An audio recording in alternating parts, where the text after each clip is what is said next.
Chapter 3.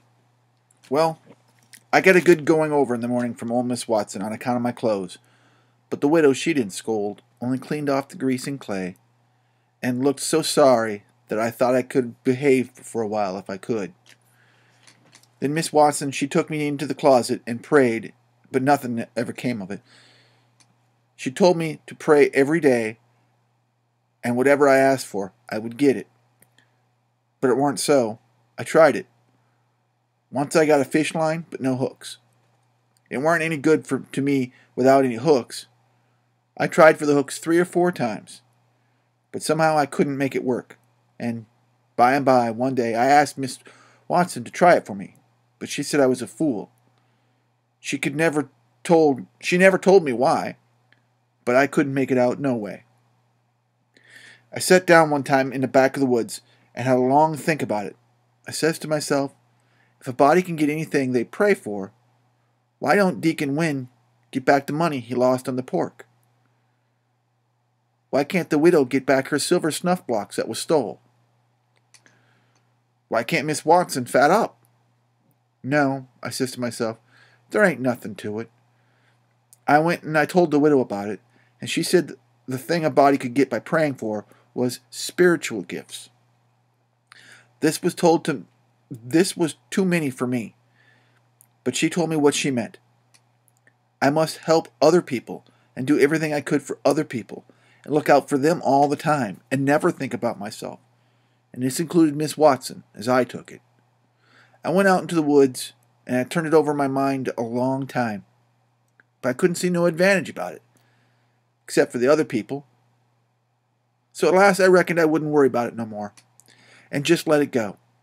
Sometimes the widow would take me one side and talk about providence in a way that would make a body's mouth water.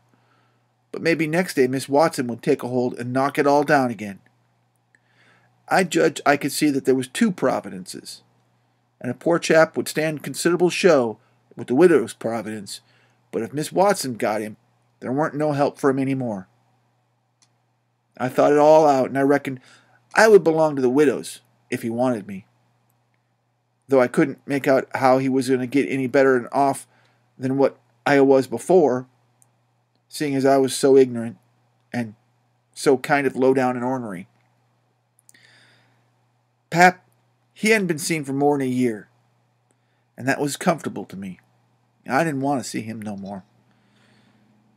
He used to always whale me when he was sober and he could get his hands on me, though I used to take to the woods most of the time when he was around.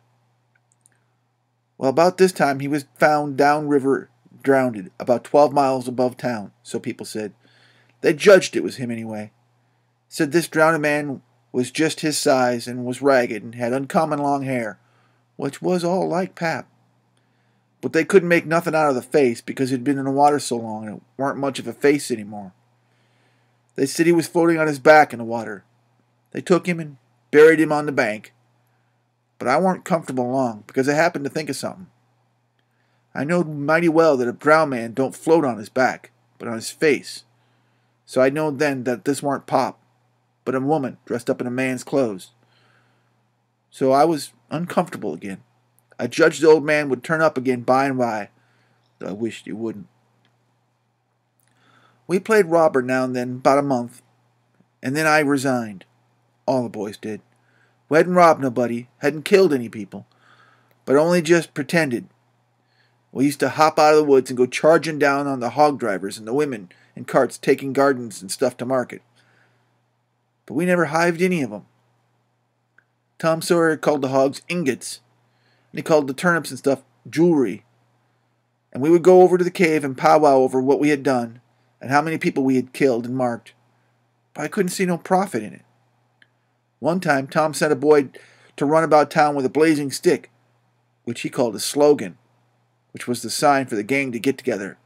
And then he said he got a secret news by his spies that the next day the whole parcel of Spanish merchants and rich Arabs was going to camp in Cave Hollow with 200 elephants and 600 camels and over 1,000 sumpter mules, all loaded down with diamonds, and they didn't have but one guard out of 400 soldiers.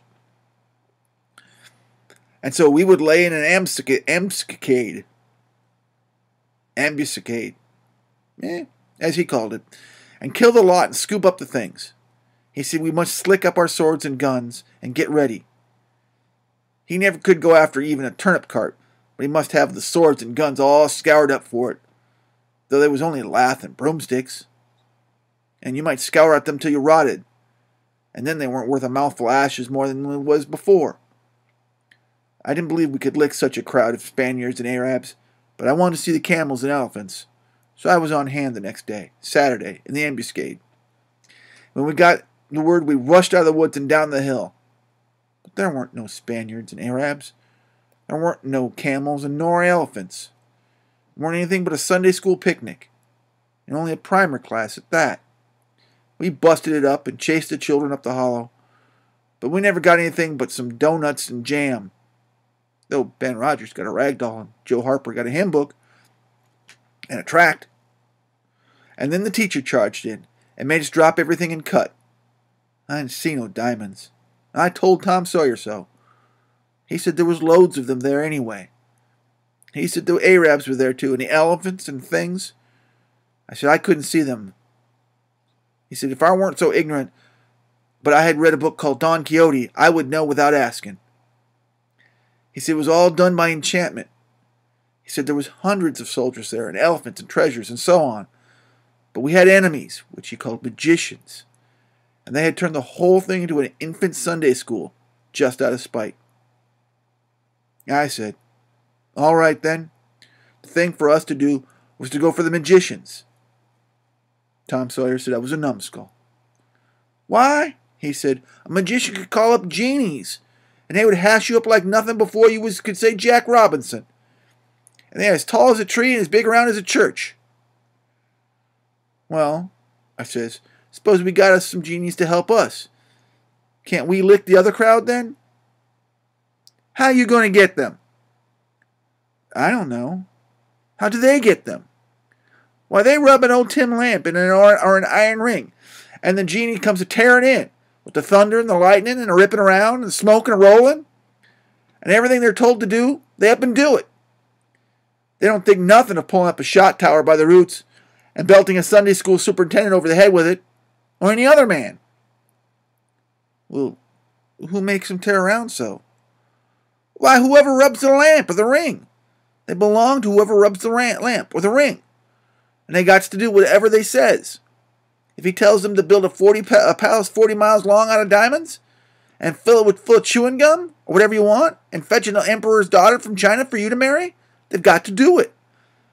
And they've got to do it before sunup the next morning, too. And more, they've got to waltz around that palace all over the country, wherever you want it, you understand?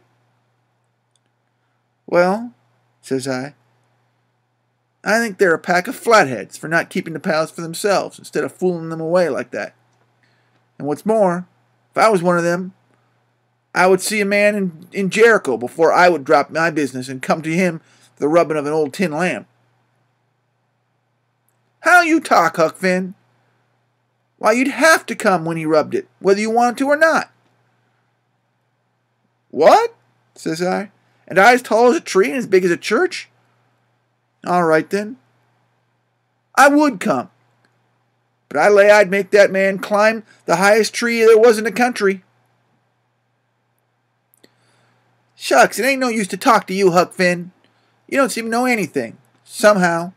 Perfect saphead. I thought this over for 2 or 3 days, and then I reckoned I would see if there was anything in it. I got an old tin lamp and an iron ring. I went out to the woods, and I rubbed and rubbed till I sweat like an Injun, calculating to build a palace and sell it. But it weren't no use. None of the genies come. So then I only judged that was all that stuff, that only one of Tom Sawyer's lies.